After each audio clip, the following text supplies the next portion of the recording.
Hello students, इस video में मैं क्लास 6 मैथमेटिक्स में आर डी शर्मा के क्वेश्चन सॉल्व करूंगा। क्वेश्चंस के सॉल्यूशंस देते समय मैं ये मान के चलूंगा कि आपके बेसिक कॉन्सेप्ट्स बिल्कुल क्लियर है, ठीक है। तो इसलिए सॉल्यूशंस देते समय मैं कॉन्सेप्ट्स को डिटेल में एक्सप्लेन नहीं करूंगा, सिर्फ आपको सॉल्यूशंस दूंगा, ठीक है। तो चलिए शुरू करते हैं। तो ये रहा चैप्टर 9 एक्सरसाइज 9.3, ठीक है। Question number 1, which of the following statements are true. आप देख सकते हैं क्वेश्चन नंबर 1 में आपको 6 पार्ट्स दिए हुए, सभी में आपको रेशियोज दिए हुए हैं जिनके बीच में कंपैरिजन दिया हुआ है, ठीक है। दो रेशियोज के बीच में आपको ये पता लगाना है कि उनमें से कौन सा स्टेटमेंट ट्रू है, मतलब किस किस में जो रेशियो की इक्वलिटी दी हुई है वो सही है, ठीक है। फर्स्ट पार्ट है 16:24 इक्वल टू 20:30। सेकंड पार्ट है 21:6 इक्वल टू 35:10। थर्ड पार्ट है 12:18 इक्वल टू 28:12। फोर्थ पार्ट है 51:58 इक्वल टू 85:102। फिफ्थ पार्ट है 40 man upon 200 man equal to ₹5 upon ₹25। Sixth part है 99 kg upon 45 kg equal to ₹44 upon ₹20, ठीक है। तो ये रहा question number 1 first part 16:24 equal to 20:30, ठीक है। तो देखिए दो रेशियोज के बीच में आपको अगर कंपैरिजन करना है तो क्या करेंगे, सबसे पहले उनको फ्रैक्शंस के फॉर्म में लिखेंगे, फिर जो फ्रैक्शंस है उनको आप कंपेयर करेंगे कि वो इक्वल है कि नहीं, क्योंकि आपको पता है कि फ्रैक्शंस को कैसे कंपेयर किया जाता है, ठीक है। तो 16:24 हो गया 16/24, 20:30 हो गया 20/30। अब देखिए ये अगर दोनों इक्वल है तो जब आप क्रॉस मल्टीप्लिकेशन करेंगे तो रिजल्ट आएगा जो वो भी इक्वल होना चाहिए। तो जब आप क्रॉस मल्टीप्लिकेशन करेंगे तो 16 × 30 हो गया 480 और 20 × 24, क्योंकि 30 इस साइड जाएगा ऊपर मल्टीप्लाई होने के लिए, 24 दूसरी साइड जाएगा ऊपर मल्टीप्लाई होने के लिए। 16 × 30 हो गया 480 और 24 × 20 कितना हो गया 480। लेफ्ट साइड में भी 480 आ रहा है, राइट साइड में भी 480। तो इसका मतलब ये दोनों रेशियोज इक्वल है, ठीक है। तो फर्स्ट पार्ट ट्रू हो गया, ठीक है। उम्मीद करता हूँ आपको समझ में आ गया होगा कि कैसे इनको चेक किया जाता है, ठीक है, कि रेशियोज इक्वल है कि नहीं। अब next second part 21:6 equal to 35:10। सबसे पहले फ्रैक्शन के फॉर्म में लिखा 21/6 इक्वल टू 35/10, ठीक है। क्रॉस मल्टीप्लिकेशन किया 21 × 10 हो गया 210, 35 × 6 कितना हो गया 210। दोनों ही साइड जो वैल्यूज है इक्वल है, यानी स्टेटमेंट ट्रू है। सेकंड पार्ट भी ट्रू है, ठीक है। अब next third part 12:18 equal to 20:12। सबसे पहले फ्रैक्शन के फॉर्म में लिखा 12/18 इक्वल टू 28/12, ठीक है। क्रॉस मल्टीप्लिकेशन किया 12 × 12 इक्वल टू 18 × 28, ठीक है। देखिए 12 × 12 होता है 144, 18 × 28 कितना 504। क्या 144 504 के बराबर होता है? नहीं, तो ये स्टेटमेंट फॉल्स हो गया, ठीक है। Fourth part 51:58 equal to 85:102।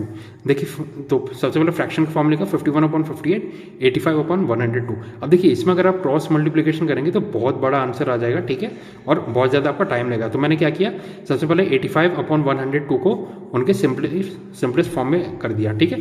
तो ऊपर नीचे मैंने 75 से डिवाइड किया तो 85/102 की वैल्यू कितनी आ गई 5/6। अब देखिए अगर 51/58 85/102 के बराबर है तो 51/58 5/6 के भी बराबर होना चाहिए, क्योंकि 5/6 इसका इक्वलेंट फ्रैक्शन है, ठीक है। तो अब क्रॉस मल्टीप्लिकेशन करेंगे 51 × 6 306, 58 × 5 कितना 290। 306 290 के बराबर नहीं होता तो स्टेटमेंट फोर्थ फॉल्स हो गया, ठीक है। Fifth part 40:200 equal to 5:25।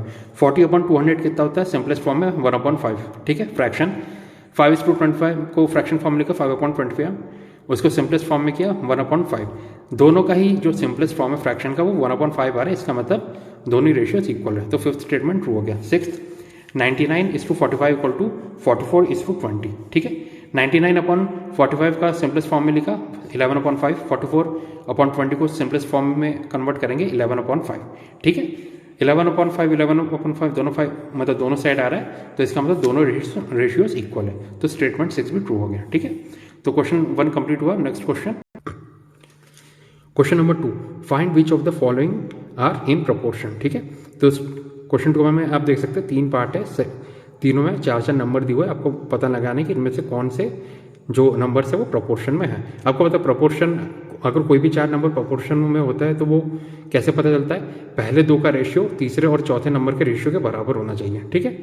ये बेसिक कॉन्सेप्ट है प्रोपोर्शन का। फर्स्ट पार्ट है 8 16 6 12, सेकंड पार्ट है 6 2 4 3, थर्ड पार्ट है 150 250 200 300, ठीक है। तो यह क्वेश्चन नंबर 2 फर्स्ट पार्ट 8, 16, 6, 12। सबसे पहले इनको रेशियो के फॉर्म में लिखेंगे। तो देखिए 8/16 किसके बराबर होना चाहिए? 6/12, ठीक है, क्योंकि 8:16 इक्वल टू 6:12, ये प्रोपोर्शन का बेसिक कॉन्सेप्ट है। अब देखिए 8/16 6/12 है, ये सही होगा या नहीं कैसे पता करेंगे? आपको पता है, क्रॉस मल्टीप्लिकेशन करेंगे। 12 × 8 और 16 × 6, 12 × 8 96, 16 × 6 96, 96 के बराबर होता है।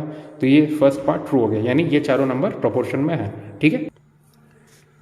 सेकंड पार्ट 6, 2, 4, 3, ठीक है। तो फिर से हमने फ्रैक्शन का फॉर्म में लिखा 6/2 और 4/3। 6/2 को मैंने सिंप्लीफाई किया 3/1 के फॉर्म में, 4/3 पहले से ही सिंपलेस्ट फॉर्म में है। तो क्या 3/1 4/3 के बराबर है? नहीं होगा, आपको पता है, क्योंकि दोनों ही सिंपलेस्ट फॉर्म में है। तो ऑब्वियसली अगर सिंपलेस्ट फॉर्म में ये दोनों फ्रैक्शन इक्वल नहीं आ रहे तो दोनों फ्रैक्शन इक्वल नहीं होंगे, ठीक है। अगर आपको फिर भी डाउट है तो आप चाहे तो क्रॉस मल्टीप्लिकेशन करके भी देख सकते हैं। 3 × 3 9 होगा, 4 × 1 4 होगा, 9 4 के बराबर नहीं होता, तो इसका मतलब फ्रैक्शंस इक्वल नहीं है। तो ये चारों नंबर प्रोपोर्शन में नहीं है, तो इसलिए मैंने क्रॉस लगा दिया। सिमिलरली 150 मतलब थर्ड पार्ट 150, 250, 200, 300, ठीक है। 150/250 मैंने सिंपलेस्ट फॉर्म में निकाला फ्रैक्शन 3/5। 200/300 सिंपलेस्ट फॉर्म में निकाला फ्रैक्शन 2/3। दोनों ही फ्रैक्शंस के सिंपलेस्ट फॉर्म डिफरेंट है, इसका मतलब जो फ्रैक्शंस है वो इक्वल नहीं होंगे। सो थर्ड पार्ट भी क्या फॉल्स हो गया कि ये चारों नंबर प्रोपोर्शन में नहीं है, ठीक है। Next question, question number 3, find x in the following proportions. तो आप देख सकते हैं क्वेश्चन 3 में 4 पार्ट है, चारों में ही आपको दो मतलब रेशियोज दिए हुए हैं प्रोपोर्शन के फॉर्म में, ठीक है। उन सभी में 3 नंबर दिए हुए, चौथा नंबर जो x है वो उसकी वैल्यू आपको निकालनी है, ठीक है। फर्स्ट पार्ट है x/6 equal to 55/11। Second part है 18/x equal to 27/3। Third part है 7/4 equal to 15/x। Fourth part है 16/8 इक्वल टू x/6, ठीक है। सॉरी, ये x/96 होगा, 16/8 इक्वल टू x/96, ठीक है। तो यह question number 3 first part x/6 equal to 55/11। देखिए प्रोपोर्शन में तो पहले फ्रैक्शन का फॉर्म लिखेंगे, x/6 इक्वल टू 55/11। 55/11 को मैंने सिंपलेस्ट फॉर्म में लिख दिया, तो 5/11 हो जाएगा। अब क्या होगा, क्रॉस मल्टीप्लिकेशन करके आप x की वैल्यू निकाल सकते हैं। तो x की वैल्यू किसके बराबर हो जाएगी? 6 × 5, ठीक है। अपॉन 1 है तो उसको आप इग्नोर कर सकते हैं, 6 × 5 के तो होता है 30। तो फर्स्ट पार्ट में x की वैल्यू आ गई 30, ठीक है। Second part 18/x equal to 27/3, ठीक है। फ्रैक्शन के फॉर्म में लिखेंगे 18/x इक्वल टू 27/3। इसे आप सिंप्लीफाई करेंगे तो कितना हो जाएगा? 9/1, ठीक है। तो इससे x की वैल्यू कितनी हो जाएगी? x ऊपर जाएगा, 9 नीचे आएगा, x इक्वल टू 18/9, यानी x की वैल्यू कितनी आ गई? 2, ठीक है। सेकंड पार्ट में x की वैल्यू 2 आ गई। Third part 7/4 equal to 15/x, ठीक है। फ्रैक्शन का फॉर्म में लिखा 7/14 इक्वल टू 15/x। फ्रैक्शन के फॉर्म में लिखेंगे 7/14 इक्वल टू 15/x, ठीक है।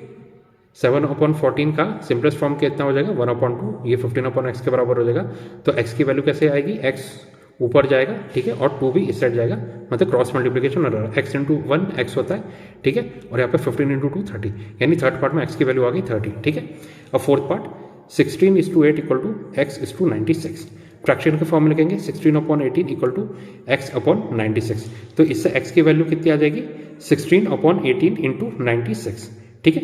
18 को मैंने क्या किया? 6 × 3 लिख दिया, 6 × 3 18 होता है। 6 से डिवाइड किया 96 को, कितना आया? 16, ठीक है। क्या 3 से 16 डिवाइड होगा? नहीं होगा। तो x की वैल्यू कितनी आ जाएगी? 16 × 16 यानी 256/3। ये फोर्थ पार्ट में x की वैल्यू आ गई 256/3, ठीक है।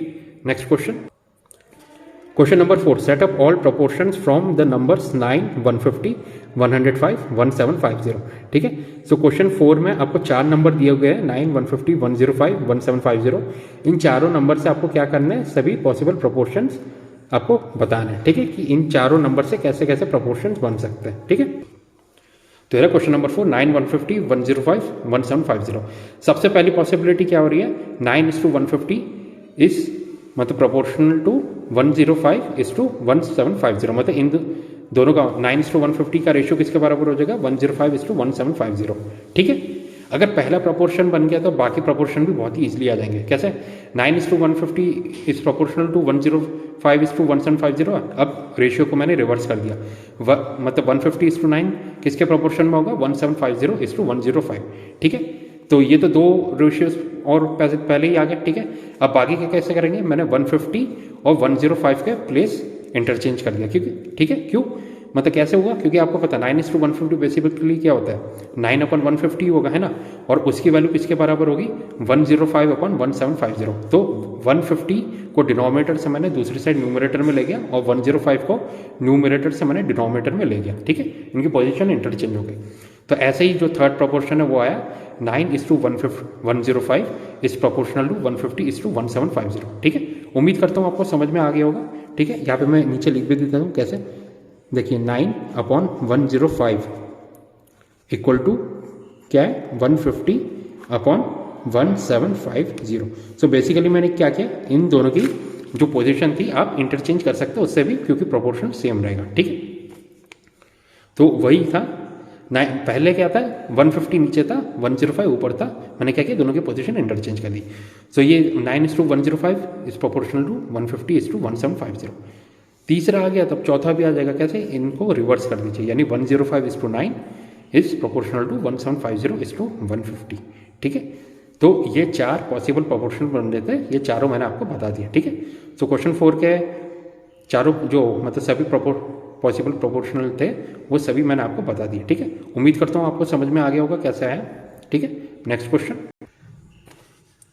Question number 5, find the other 3 proportions involving terms of each of the following. तो आप देख सकते हैं क्वेश्चन 5 में 2 पार्ट्स है, दोनों ही पार्ट में आपको मतलब दो रेशियोज के बीच में प्रोपोर्शन दिया हुआ है।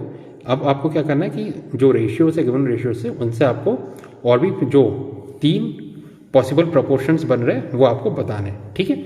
मतलब बेसिकली जैसे क्वेश्चन 4 में किया था वैसे आपको क्वेश्चन 5 में करना है। फर्स्ट पार्ट है 45:30 इक्वल टू 24:16, सेकंड पार्ट है 24:18 इक्वल टू 14:21, ठीक है। तो ये रहा 45:30, देखिए question 5 first part 45:30 equal to 24:16। सबसे पहले मैंने क्या किया, रेशियो को रिवर्स किया, 30:45 किसके बराबर हो गया 16:24, ठीक है, रिवर्स किया। फिर क्या किया मैंने 45 और 16 की पोजीशन इंटरचेंज कर दी, क्योंकि ये डिनोमिनेटर में था ये न्यूमरेटर में था, जैसे कि मैंने पिछले क्वेश्चन में बताया इंटरचेंज कर दिया। सो 30:16 किसका बराबर हो गया 45:24, ये दूसरा प्रोपोर्शन आ गया। अब तीसरा कैसे आएगा, जो सॉरी ये मैंने गलत लिख दिया है, जो इन दोनों का जो पोजीशन है उसको रिवर्स कर दीजिए, यानी 16:30 किसके बराबर होगा 24:45, ठीक है। ये मैंने गलत लिख दिया, ये मैंने इन दोनों को उल्टा करके लिख दिया, बात एक ही है। तीसरा प्रोपोर्शन उम्मीद करता हूँ कैसे आपको समझ में आएगा कैसे आया, 30 और 16 की पोजीशन इंटरचेंज कर दी, मतलब जो रेशियोज थे रिवर्स कर दिए, ठीक है। 16:30 किसका बराबर हो जाएगा 24:45, तीसरा प्रोपोर्शन आ गया, ठीक है। और यही हमें क्वेश्चन में पूछा गया था कि 3 और पॉसिबल प्रोपोर्शंस आपको बताने थे। Second part 12:18 equal to 14:21। तो पहला प्रोपोर्शन कैसे आया, रेशियो से इंटरचेंज किया मतलब रिवर्स कर दिया, 18:12 किसके बराबर हो गया 21:14। सेकंड पार्ट कैसे आया, 12 और 21 की पोजीशन इंटरचेंज कर दिया, यानी 18:21 इक्वल टू 12:14। अब नेक्स्ट वो कैसे आया, यहाँ पे भी सॉरी मैंने गलती कर दिया। देखिए पहला तो उम्मीद करता हूँ आपको समझ में आ गया होगा कैसे हुआ, 12:18 इक्वल टू 14:21 दिया हुआ था, पहले मैं रेशियो रिवर्स किया 18:12 इक्वल टू 21:14, ठीक है। सेकंड पार्ट में क्या किया 12 और 21 की पोजीशन इंटरचेंज कर दी, 18:21 इक्वल टू 12:14, ठीक है।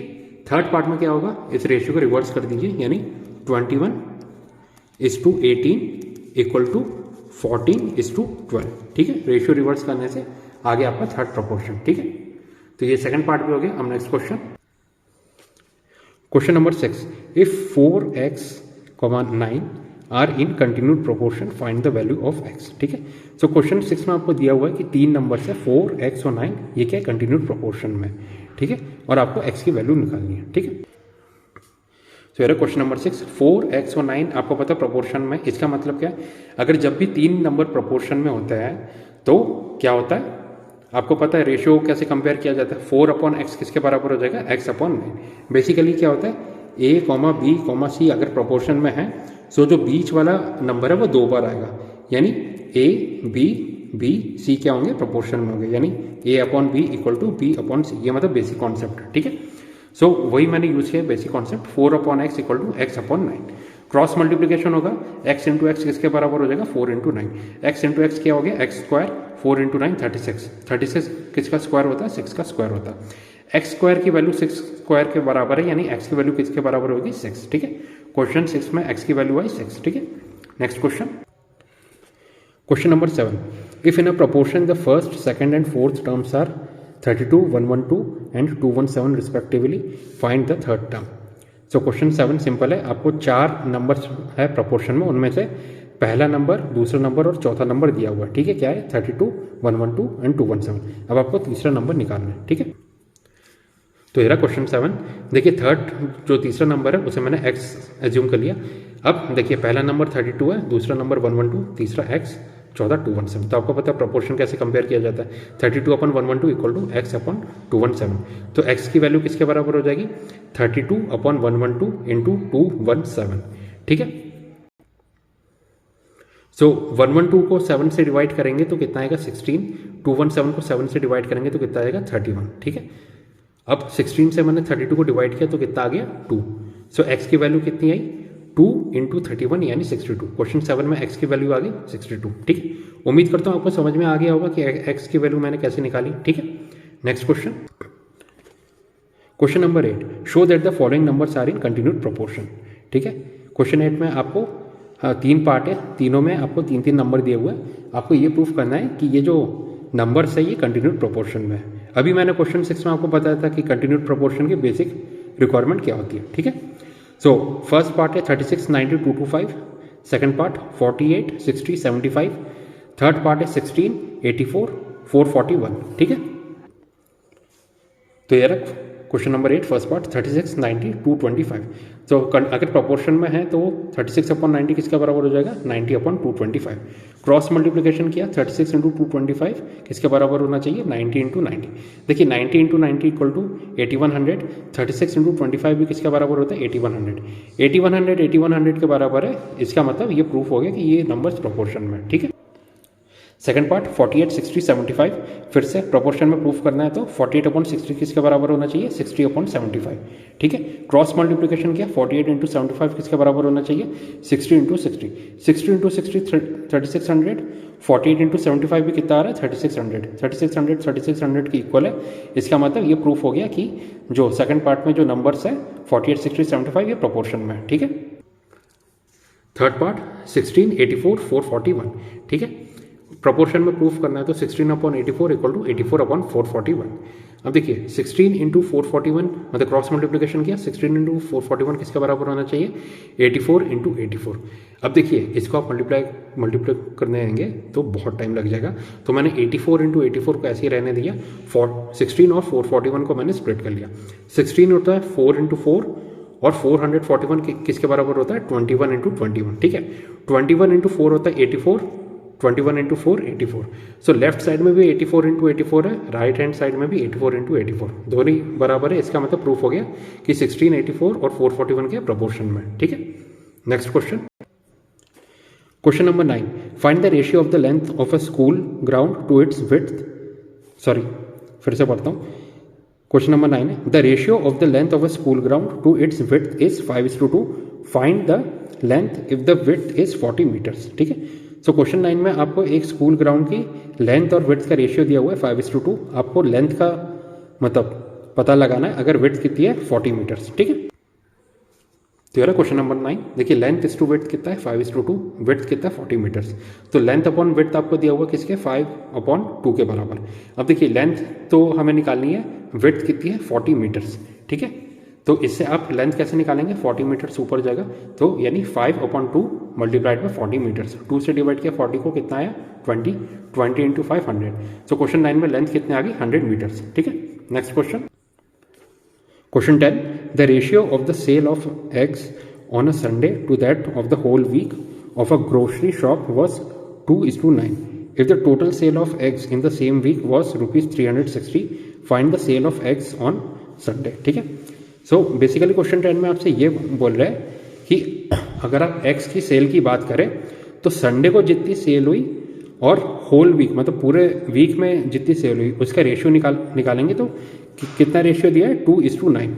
अब आपसे पूछ रहे हैं कि संडे को कितनी एक्स सेल हुई, अगर टोटल वीक्स की में जो एक्स की सेल हुई है वो कितनी है ₹360, ठीक है। तो ये रहा क्वेश्चन नंबर 10, ठीक है।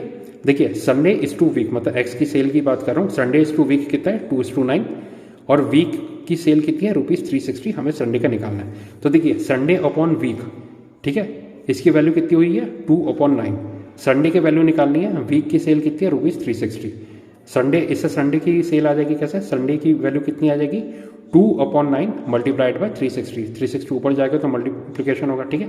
9 से 360 को डिवाइड किया तो कितना है 40, 40 इंटू 2 को कितना होता है 80, यानी क्वेश्चन 10 में संडे को कितनी सेल हुई है ₹80, ठीक है। Next question, question number 11, the ratio of copper and zinc in an alloy is 9:7, if the weight of zinc in the alloy is 9.8 kg, find the weight of copper in the alloy, ठीक है। सो आपको basically क्या बोल रहे हैं, copper एक alloy है जिसमें कॉपर और जिंक का रेशियो 9:7 है। अब अगर एलॉय में जिंक का वेट 9.8 kg है तो आपको कॉपर का वेट निकालना है, ठीक है। तो ये रहा question number 11, copper is to zinc है 9:7, जिंक का वेट है 9.8 kg, कॉपर निकालना है, ठीक है। अब देखिए कॉपर अपॉन जिंक किसके बराबर है 9/7, कॉपर की वैल्यू निकालनी है, जिंक की वैल्यू 9.8 kg, तो कॉपर की वैल्यू कितनी हो जाएगी 9/7 मल्टीप्लाइड बाय 9.8 kg, 7 से डिवाइड किया 9.8 को कितना है 1.4, 1.4 मल्टीप्लाइड बाय 9 कितना होता है 12.6। सो क्वेश्चन नंबर 11 में कॉपर का वेट कितना आया 12.6 kg, ठीक है। Next question, question number 12, the ratio of the income to the expenditure of a family is 7:6, find the savings if the income is ₹1400, ठीक है। सो क्वेश्चन 12 में ये बोल रहे हैं कि एक फैमिली में जो इनकम और एक्सपेंडिचर का रेशियो है वो 7:6 है। अब हमें उनकी सेविंग्स बतानी है अगर इनकम कितनी है ₹1400, ठीक है। तो ये रहा question number 12, income is to expenditure कितना है 7:6, इनकम दी हुई है ₹1400, तो सबसे पहले हम एक्सपेंडिचर निकालते हैं। देखिए इनकम अपॉन एक्सपेंडिचर कितना है 7/6, इनकम है ₹1400, एक्सपेंडिचर की वैल्यू इससे आ जाएगी, एक्सपेंडिचर की वैल्यू कितनी आई ₹1400 मल्टीप्लाइड बाय ये 6, मतलब 7/6 इक्वल टू के इस साइड जाएगा तो 6/7, मतलब 6 ऊपर आ जाएगा 7 नीचे आ जाएगा, ठीक है। सो 1400 मल्टीप्लाइड बाय 6/7, 7 से डिवाइड किया 1400 को 200 आ जाएगा, 200 इंटू 6 कितना होता है 1200, यानी एक्सपेंडिचर कितना आ गया ₹1200। अब सेविंग्स कैसे आएगी, हम इनकम में से एक्सपेंडिचर को सब्ट्रैक्ट कर देंगे, इनकम है 1400, एक्सपेंडिचर है 1200, 1400 माइनस 1200 कितना आ गया 200। सो क्वेश्चन नंबर 12 में सेविंग्स कितनी आई ₹200, ठीक है। Next question, question number 30, the ratio of story books in a library to other books is 1:7, the total number of story books is 800, find the total number of books in the library. So basically आपको ये बोल रहे हैं कि एक library है जिसमें story books और अदर बुक्स, मतलब स्टोरी बुक्स और स्टोरी बुक्स के अलावा जो दूसरी बुक्स है उनका रेशियो कितना है 1:7। अब क्या है, total number of story books हमें दी हुई है 800, मतलब स्टोरी बुक्स कितनी है लाइब्रेरी में 800, तो उसकी हेल्प से हमें क्या निकालना है टोटल नंबर ऑफ बुक्स, मतलब लाइब्रेरी में जो टोटल बुक्स है उसकी वैल्यू निकालनी है, ठीक है। तो ये रहा क्वेश्चन नंबर 13, देखिए स्टोरी बुक्स और अदर बुक्स का रेशियो कितना है 1:7, स्टोरी बुक्स की वैल्यू दी हुई है 800, ठीक है। अब story books upon other books कितना है 1/7, ठीक है। स्टोरी बुक्स की वैल्यू है 800, इससे अदर बुक्स की वैल्यू आ जाएगी, अदर बुक्स की वैल्यू कितनी आ गई 800 मल्टीप्लाइड बाय 7 यानी 5600। अब टोटल बुक्स कितनी है लाइब्रेरी में, story books plus other books, ठीक है। स्टोरी बुक्स है 800, अदर बुक्स कितनी आई 5600, दोनों को ऐड करेंगे तो कितना है 6400, यानी क्वेश्चन 13 में टोटल बुक्स कितनी है लाइब्रेरी में 6400, ठीक है। तो स्टूडेंट्स यहाँ पे आपका एक्सरसाइज 9.3 के सारे सॉल्यूशंस मैंने आपको दे दिया, ठीक है। अगर आपको वीडियो पसंद आए तो प्लीज़ लाइक कीजिए, चैनल को सब्सक्राइब कीजिए। अगर आपको कोई भी डाउट आता है तो आप कमेंट सेक्शन में मुझसे पूछ सकते हैं। तो स्टूडेंट्स इस वीडियो में बस इतना ही, इसके आगे नेक्स्ट वीडियो में मिलते हैं। Thank you and have a nice day.